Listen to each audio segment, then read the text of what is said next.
Hi, how are you? It's Dr. Muso. Today we want to talk about the League of Nations.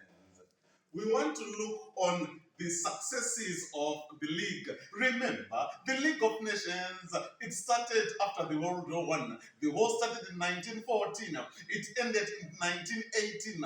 And Woodrow Wilson had to come up with the so-called the League of Nations, whereby countries were going to come together.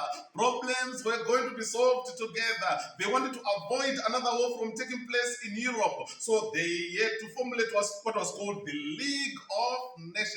Today, we want to talk about the successes of the League of Nations, where the League was successful. Number one, the League managed to solve a dispute between Greece and Bulgaria. Greece, Bulgaria, they were fighting, and we see that dispute it was settled by the League of Nations. There was also a dispute between Peru and Colombia. Peru, Colombia, they were fighting, and that problem it was solved by the League of Nations.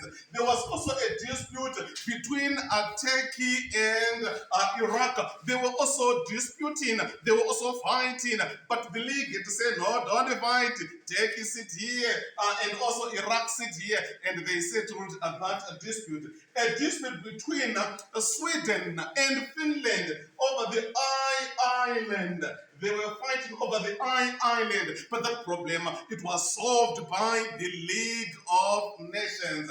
Germany, and Poland, they were also disputing, they were also fighting against each other, and the League had to say, Germany sit here, Poland sit here, and that dispute, it was solved. And you also see that Serbia and Albania, they were also disputing, but now that problem, it was solved by the League of Nations.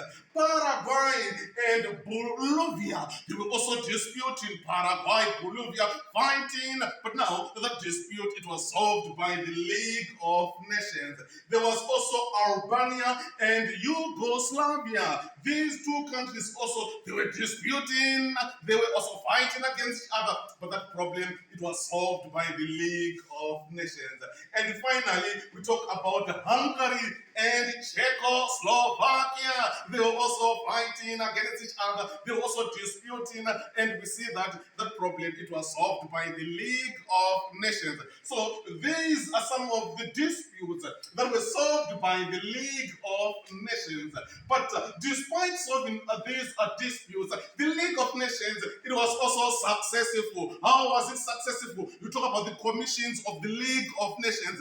They were also a success. All those commissions, the mandate commission, the slavery commission, the transport commission, the reparations commissions, all those commissions of the League, they were successful. And again, no took place in Europe from 1914 up to 1939. So it means that during that particular period of time, the League, at least it managed to make sure that war was avoided. So that is what we have on the successes of the League of Nations. Thank you so much. It's Dr. Muso.